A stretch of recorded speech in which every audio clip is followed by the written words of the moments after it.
Welcome to the Power in Motion podcast, the show for women who want to develop a kinder relationship with their body so you can feel healthy, happy, and confident without restricting food, doing torturous exercise, or constantly worrying about the number on the scale. I'm your host, Kim Hagel, size-inclusive fitness specialist and certified non-diet health and life coach specializing in body image. This podcast is here to provide weight-neutral, health at every size aligned information and coaching on sustainable habits and mindset shifts so you can feel your very best in the body you have right now. Let's lace up our runners and go for a walk while we chat. Hello, and welcome back to the Joyful Movement Show. This is episode 93, and today we're talking about feeling tired at the end of a hard day and feeling like you just don't have the energy or motivation to follow through with your planned movement. This came up inside the What Moves Me membership recently. One of my members shared that evening is her preferred time to exercise, but what she's noticed is that if her day goes well, with low stress, low energy requirements, less demands placed on her, that she has no trouble feeling motivated to follow through on her intended movement plans. But if she's had a long day or a busy day or a stressful day, that's when she really struggles. And even though intellectually she knows it would probably make her feel better to get moving, she finds herself saying things like, just take it easy. You deserve a break. You worked hard today. Just don't worry about it tonight. So if you've ever got to the end of the day and despite your best set plans have felt like you just don't have it in you, this episode is for you. And I'm not going to tell you to just get up early. I know that's the typical advice you get from Fitspo, just get it done in the morning, but that is not where I'm going with this. I mean, I am a morning person. I prefer to get my movement in, at least the structured, intentional movement that I do first thing in the morning. For me, that's when I feel the most energetic. And I feel like if I start the day with some movement, I'm more likely to keep my body moving throughout the day. It really sets the tone for me. But that's just me. That's my preference. And it does not mean that it's the right or the best way. Not everybody is a morning person, and that's okay. It's quite all right to prioritize sleep or take a slower start to the day if that's your thing. However, the consequence of moving at the end of your day is that a lot of things can happen over the course of your day that can influence your desire to exercise. Life happens, right? Some days are harder than others. And by the time the end of the day comes around, sometimes our tank is just drained. And all you want to do when you get home is put on Netflix and flake out.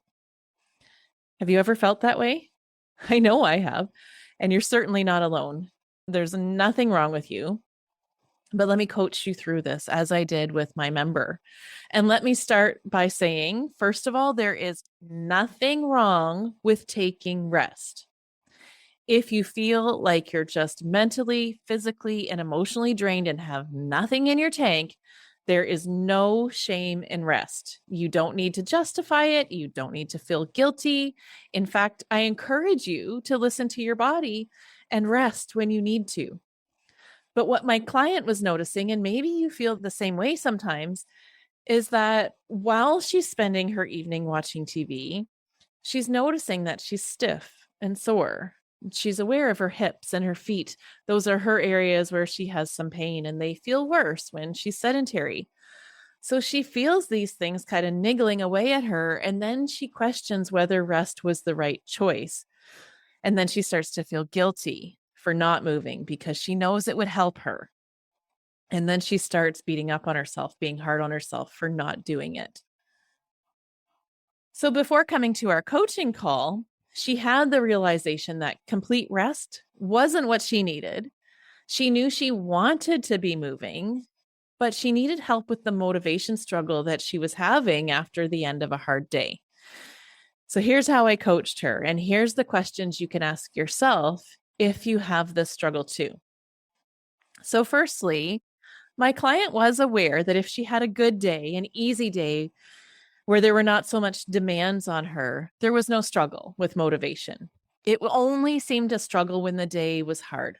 So the first question I asked her is, What is the story your brain tells you when you've had a long day or a hard day and you feel resistance about movement? What is your brain telling you to try to convince you not to do it?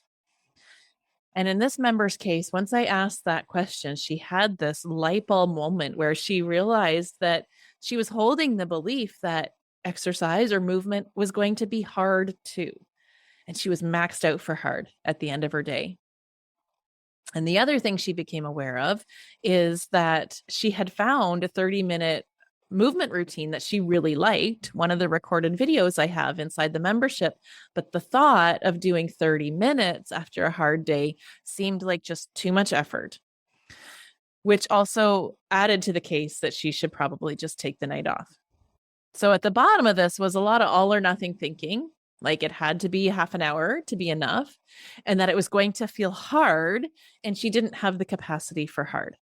And just that awareness alone made so much difference. Becoming aware of those stories that are happening below our consciousness, that's the key. And maybe you're having a similar aha moment right now as you ask yourself, what's the story my brain offers me to convince me not to do it? Once you have that awareness, you can start to poke holes in those stories. So I said to this member, is it true that it's hard? Has the movement you've been experimenting with lately been hard? And she said, no, it's actually been quite achievable and it feels good.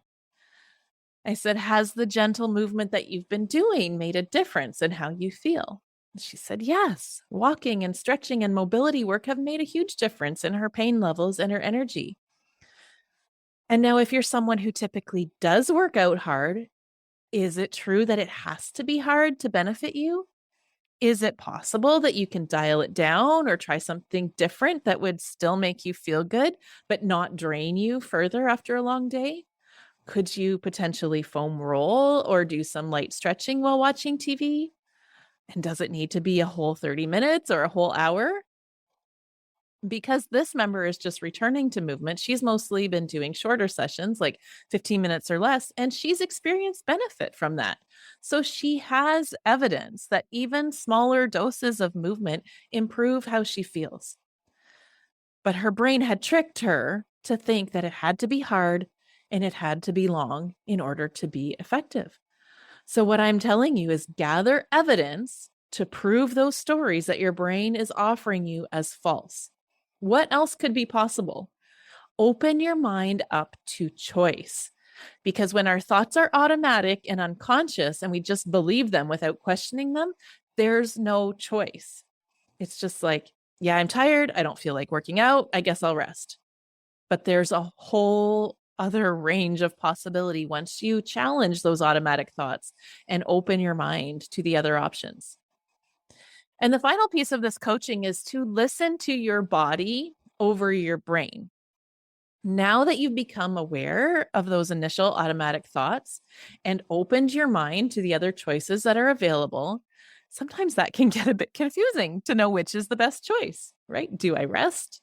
Do I do a short, gentle activity? Do I go for a walk? Do I stick with my initial plan? What the heck do I do? It's almost like the choices become overwhelming and we don't know what way to go. So, this is where we move out of our head and into our body. Your body always has the answer. It knows exactly what it needs at any moment. That's true for food. When we tune into our body cues, it'll tell us when we're hungry, how much food we need to eat, even what kind of food we need to eat, and when we're full and satisfied. And the same goes for movement. Your body will let you know when it needs rest, or when it needs some stretching, or strength training, or fresh air, or when it needs a challenge. You just have to know how to tune in. I've shared this with you on the show before, but how you do this is you simply close your eyes, take a few slow, deep breaths through your nose. And as you do that breathing, check in with each part of your body, starting at your head and slowly moving down piece by piece till you get to your feet. And notice how you feel physically, mentally, and emotionally. Notice any physical sensations, tightness, aches, and pains. Take note of your energy level and your mood. And then simply ask your body, what do you need? And your body will automatically give you an answer. And whatever it says is right. It might say, just rest. Take it easy. We don't got it in us tonight. Just rest. Or it might say, a few stretches would feel good. It might say, let's dance for a few minutes or go for a walk. Or it might even say, let's put on some heavy metal and lift some weights. Your body knows. You just have to learn how to tap in and trust it. So that's really it. The answer is inside you. You know, fitness culture would love to tell you that if you struggle with motivation at the end of the day, you got to get up early and get it done before you do anything else. Or they'll suggest have an accountability buddy or a schedule and track it and be stronger than your excuses. And those are certainly all options you can explore. But if those habits don't align with your desires or your natural rhythms, you're going to have to rely on willpower to get it done. And we all know how that turns out. The answer is digging into your thoughts, becoming aware of those stories that your brain is offering you, poking holes in the story so that you become aware of your other choices, and then tuning in and trusting your body to make the best choice for you. So I encourage you to try that. It made a huge difference for this member, and I hope that you have a similar revelation.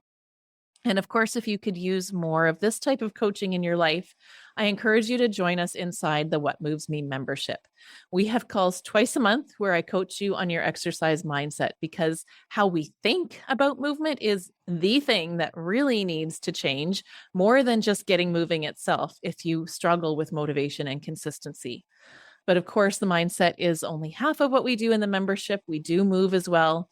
Each month, we focus on one area of our fitness. In November, it's going to be core strength.